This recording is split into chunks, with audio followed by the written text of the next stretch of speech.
going over. Okay. So the history. When a patient comes in, I really want to look at, learning more about them. And one of the main things is how we got there, right? Everyone's story is a little different. So we really need to focus on how that got there and how that plays out. So we looked at what was past job, what are you doing in your day-to-day life, what do you enjoy doing? Because that all leads down that road. So it's really important to take a look at that because that gives some clues as far as how this occurred and what the mechanics. The other thing is looking at what makes it better, what makes it worse. Some people, love movement, feel like it helps all the time. Some people feel like sweet spot. Some people really just do better with rest. Very rarely, but it kind of depends on what helps you. And then the daily activities kind of time that. Well, what do you do with yourself today? Get up in the morning for a walk. What are those daily activities, and are any of those contributing to it? And if so, how can we modify those? Because if you enjoy doing them, I still want you to do it, right? So we want to modify that to best. And then the other thing that's really crucial is, okay, yes, you might have hip arthritis. Okay, but are we looking at bone? So are we looking at are we looking at what's going on? What's going on with the stability ankle? Maybe I see a lot of times someone will have a knee injury. They'll say, well, yeah, I've had horrible injuries on that right side as well. So we know that those biomechanics in that ankle are messing with that knee. So taking a look above and below that knee is really crucial, for example, because those will play a factor. And then what's really nice here, and I was in private practice for about 9 years prior, the value and importance of EHR and being able to records here and them was just so critical here. Because in private practice, I would have to request fax it, and then I get the fax, and then it would take a week. It wouldn't completely do much care prior. Someone come in and say, I've had surgeries, I've had X, Y, and Z, it might be chronic, so they have this paper file. So just it was very cumbersome. So it's been very helpful to be here to all that knowledge. And one of the things the treatment team and what's going on. So yes, I've seen it's a really diving a lot helps with that. The other big thing is imaging. I'm able to get all the imaging done, breast, eyes. Okay, you have MRI 6 months ago, it's very similar. We don't need to actually show this better picture. Right? Unless something's changed, it's gotten worse, and it gets. But having that imaging really helps, and I think it helps patients too, because sometimes imaging isn't reviewed. So they see the results in my chart and then so it's really nice that they have a question on that. I can say, all right, let's watch that. And then that also gives us the whole picture of the health. So taking a look at if someone has RA, they'll have some fibro, they have OA, they've had previous surgeries here or there. Once again, looking above and below that and saying, what is going on with this individual, and how can we better that than just myself? So that ties it really well to that multi-prong. We look at it and say, okay, we know with an inflammatory arthritis, we're going to really have to take a look at what is going on in nutrition, what is going on with diet, what other specialties we can benefit. Chronic pain, you want to look at is there for holistic cycle health, really great, and just kind of getting the mental component of chronic pain. So I think having that multi-prong approach and access and being able to refer over very easily is very beneficial. Private practice where you kind of do or like if you send to work, spine, neuro, everything, that's very easy. So the importance of the EHR and having up to date and having access to that. So fun part. How do we solve this puzzle? If everyone comes in with something, we need to look at how is it how do we need to solve that puzzle? Because every condition, every person, how they got there. So first, I think like orthopedic testing. So we'll do neurology, neurological testing, orthopedic exams. We will be doing dermatological, all that fun stuff. Taking a look at everything, doing maybe some gait analysis, really looking at the file. And that helps us get a great picture along with the history and what happened, how we got there. Right. But my main focus, and it might not be typical chiropractic, but my focus is heavily on soft tissue more so, and that is usually what I go to first, and then the manipulation polarization will go to that second. But that's kind of second because we know that with soft tissue, that is what's pulling the bone. That's what's moving the joint. That's what's doing a lot of, obviously, a lot of bone are just kind of anchor point. So we need to focus on soft tissue. Are there any? What is soft tissue? Is that the ligaments or? So that'll be, muscle, tendon. We'll do some ligamental work as well, but it's basically everything that's not done. And that, that really plays its role. Even the fascia, so that kind of overlying skin you might see on like red meat sometimes that's kind of silvery. That's running through us as well. So that fascia plays a key role in kind of surrounding mapping everything. And where there's adhesions at one point, further up a little bit, that can be causing pain and tugging at a different spot because it's not working well biomechanically. So soft tissue is big for me in muscle work, manual therapy, and really doing that first.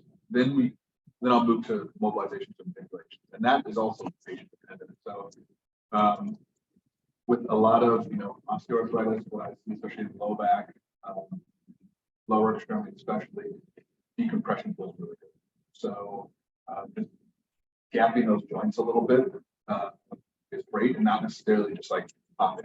Right? I think that a lot of patients and ones that suffer a lot from away really respond well to some of the decompression, just because gravity is mean spirited, right? So and as you get older, it just keeps getting a little worse. So we know that if we can decompress that into the opposite of gravity, all that that's really good. And then the traditional manipulations that are like the opposite, like that's crucial too, and I think do that well. But it's just like I said, it's one piece of the puzzle. It's not the entire puzzle, which may differ from some chiropractic. Because I also do a lot of kinesiotaping. Kinesiotaping really helps with that color tape you probably see in athletes. I preference over rock tape, but rock tape I like a little better. It sticks a little better quality. It has a tendency to not irritate skin as much. Kinesiotaping doesn't really do much, but I've been on patients all day. Legitimately, thousands of people, and I think 5 that have a reaction, they kind of react to everything. So it really responds well, and then it can stay on too. So it will stay on for 3 to 4 days. You can shower with it, sweat with it, whenever it'll dry. But it's good for short term because it helps kind of stabilize and compress it. Depending on how you do it, you can also do it for like or swelling. But I mainly use it for compression and stability. But the long term, and this we'll go over this in a second, but the long term it really helps stability. I have stability, I have compression in the area. I feel move really well, force without that sharp grabbing pain at times. Maybe do more throughout the day, have more endurance. A lot of people like washing dishes is really fun because you're kind of bent over in that flexible position for a long time. So I'll put on low back and I can actually do dishes because you're building that endurance. You're making like a makeshift endurance and building up the load. And then I also really like to be proactive with patients for self-mobilization. So I'm not talking about necessarily like drugs or that, but working once again on soft tissue. So possible.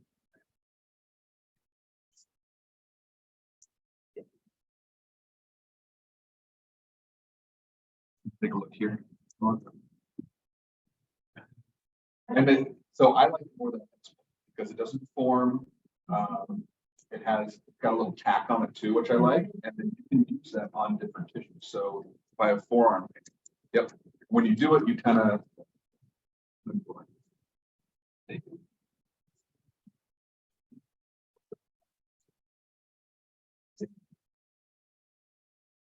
we'll pick up the skin, and that's why I like that attack on there, because it helps, it's not gonna slide everywhere. But you can also do it like that's a good thing. You can also do it against the wall or on the floor. Now, I would say everything from probably glutes or butt up, you want to do on the wall. Down low, you can, but otherwise, if you just lay on it, it'd be a little rough. So you can do things like putting it here, working on, you can put it up through here, working through here. And what is that called again? On the crossbow, just literally the ball that you can score. Yep. Okay. But it's really beneficial. It costs like $2. So I like it more than like massage guns. One, it's basically a heck of a lot cheaper, and two, it you can control a lot more, because sometimes when people get massage guns, they'll literally put it on the spot for 5 minutes and wonder why it hurts more. So you're able to kind of move this around, do whatever you want to do. You have a little more freedom with it, and you can't do as much harm because patients with something. So you really want to take a look and have this. I tell people, like, get one at work, get one at home when you're watching TV, hanging out, do it a couple times a day. You obviously don't want to be doing it a lot there, but just keeping tissue mobile, keeping soft tissue muscles mobile, that helps in general with just because your body's going to make it. Like if I have a shoulder arthritis and I can't get it all the way here, I'm going to find a way to make it. How bad? Yeah, I can't make this, but I'll go like this and go like that and try and get a motion, try and do that. And that can cause other. So if you can keep that tissue mobile, you're able to do that motion. Biomechanical how it was designed to be made, not just like finding a people around. I could get this lacrosse ball at a sporting goods store. Amazon, Target, Walmart, Dick's. Don't get one because your guys' goodie bag at the end may be including one. Don't get one yet, but don't get one yet. And the other thing too is always making sure doing it within reason.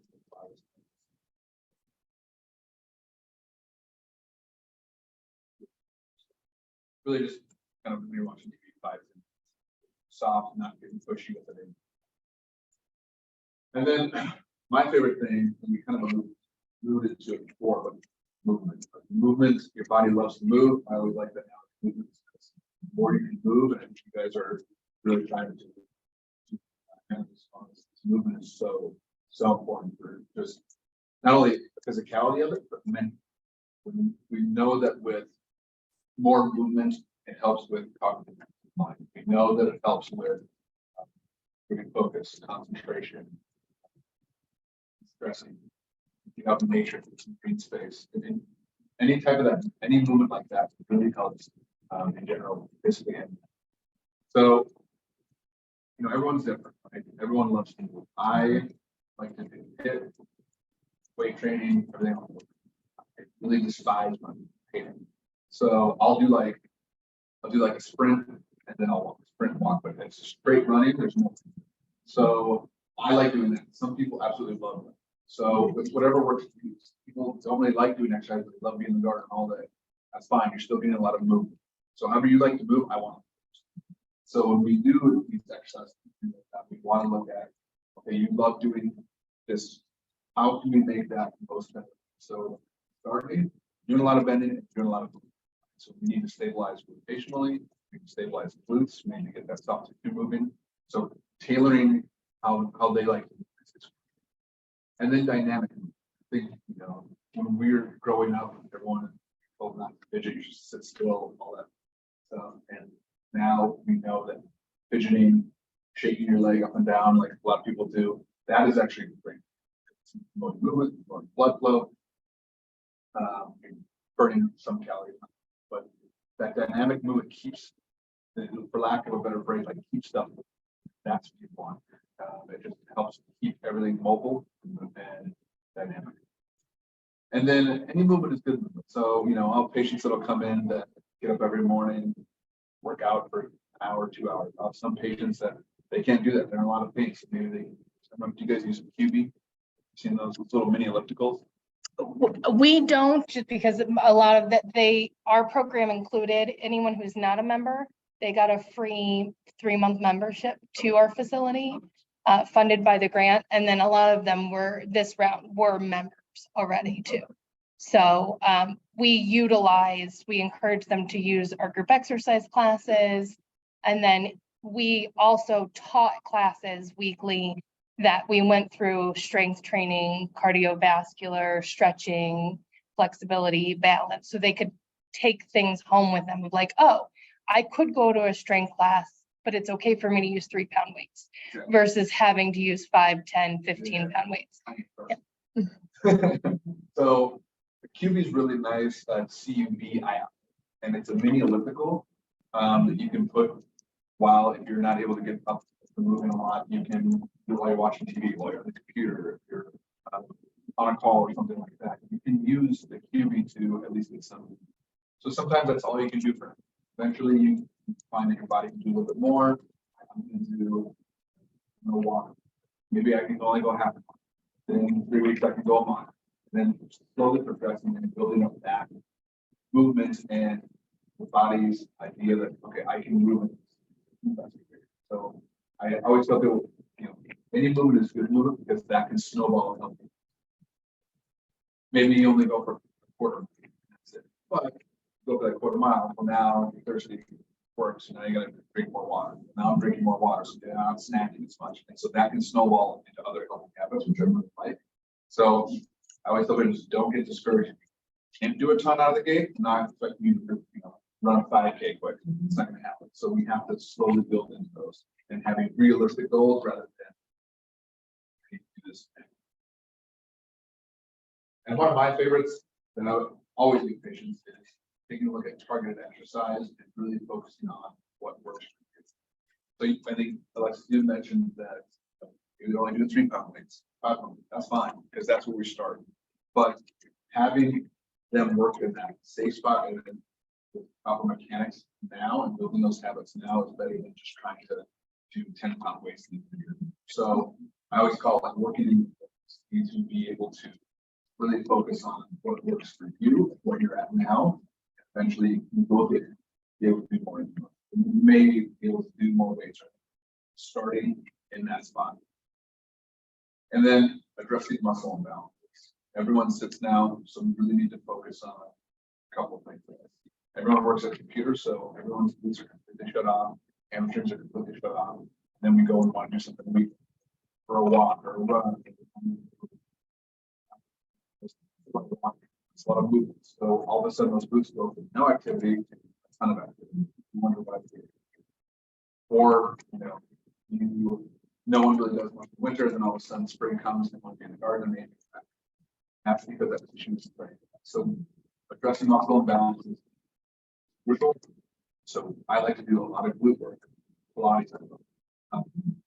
Yes, core, but core has been. I feel like that's everyone does. Oh, that's good core, but really need to focus on what portions of it. So asking questions like I toss and turn at night. That bothers you. Okay, probably take no stability in your spine. You need to work on rotation stability. Or I bend over and to the side and bothers me. Okay, we need to work on side planks, lateral. I get up out of a chair, I get up out of a sofa, get out of a car, it's really rough on me. I feel like it takes me a while to get my butt underneath me. That's glutes, extensions. You need to focus on I need to build glutes. And then if you work at a desk, a lot of mouse work. So everyone is everyone's always like this. Standing like this with their mouse kicked up like this. So then we can see that shoulder blade kind of goes up and over and it sits in here. And why do I always have right-sided neck pain, right mid-back stiff? Sometimes I get numbness thinking, but it's the right side. That's typically because of that mouse. And so we really want to focus on the ergonomic portion of that and bringing that shoulder blade back and doing that with strengthening work. So rows, first slides, thing along those lines. Take a look at the muscle imbalance, upper and lower. Pretty similar. Almost everyone got a computer. Everyone is so. Those are the big things. The other thing with exercise is timing. I have a lot of patients. I try and give them 2 or 3 exercises, 5 or 10 minutes a day or every other day. A lot of people like to do it because that's when they have like free time and do it. I'm not a huge fan of that because you're working out or doing any sort of movement, unless it's like yoga or like a stretch or mobilization. You're creating little micro traumas to build up that tissue. Well, then that sits in there all night, causes that stiffness. You get up in the morning, it's really stiff. You're like, oh, those exercises hurt. I don't like doing those. Well, it's because you did a morning, which is like I like ideally midday. Then you have movements throughout the day, and that that blood flow can help clean that out. But if you do that and immediately go to bed, that's going to cause a lot of stiffness all night, irritation. So I'm not a huge fan. You can maybe get away with it 2 hours before, maybe an hour, but it's not too intense. But I like having time between that to kind of move, get blood flow, that kind of waste product and that kind of junk there. And then finally, heating and ice. So it's really person dependent on this too. Typically with OA, heating in the morning, getting stuff moving. Once you get moving or you take a hot shower, then it feels moving. RE typically responsible for a lot of moist things along those lines. But heating in the morning usually works. Icing usually not so much because everything kind of goes stiff and achy in the morning. I like icing for a big activity or end of the day, especially before you go to bed. Once again, that kicks that inflammation. So another thing is if I'm done, I go for a walk, pop an ice in there for 5 or 10 minutes, and then moving afterwards a little bit, not just icing and sitting. So just taking that out of there and going for like a little mini walk or just go to the house or something. I really like it because all the inflammation that you created with that irritation or with that exercise is great. If you want tissue, you want to kick that out. So that really helps out a lot. That's it. So here's our contact info. The integrative lifestyle medicine is we're part of wellness, which is also a part of primary care. That's the equipment line, and then Berkshire, Grand Falls, and main campus. Depending on the days. And then that's my blog. So if you have any questions regarding, like I said, mainly focused around desk work, and a lot of gaming as well. But mainly desk workers. There's some driving ergonomics in there and some other things. It's really ergonomic focused, and really taking a look at how different aspects of the environment for exercise affects mental cognition. And it also has some exercises on this. You can search exercises for neck strengthening, low back strengthening, stuff like that. And it has videos and pictures for a lot nicer than here with PowerPoint. So, but that's it. And you said you practice in Grand Falls, main campus in Pittsburgh. Yes. Twinsburg, the small Edison one. It's the one that kind of looks like a child. Branched out. Good information. Thank you. Yep, and if you have questions, you can always raise them. I think that's the fun of making this call and just ask some questions for that. Yeah, and I think the biggest thing that I just want to hit home with, and you guys say at the time, is just however you like to move, but the more you can move, the better you can feel all aspects of life. And you just can't stress moving enough. I see it, I saw it with my grandpa compared to my uncle. My uncle tired, did nothing, sat in the chair and did play solitaire. And my grandpa had a huge garden, mowed his lawn annoyingly every like twice a week. Was outside. We did a lot of time in Minnesota, so we did a lot of logging and out there keeping up with me and my dad. And he was 88 and Wonderful. best shape of his life. And my uncle was the complete opposite. Just definitely inspiring. So movement is just so key for health. So I think that's the one thing if I can pick anything out of it. Right. Awesome. Thanks for having me. Yeah, thank you so much for coming. I appreciate it. Good.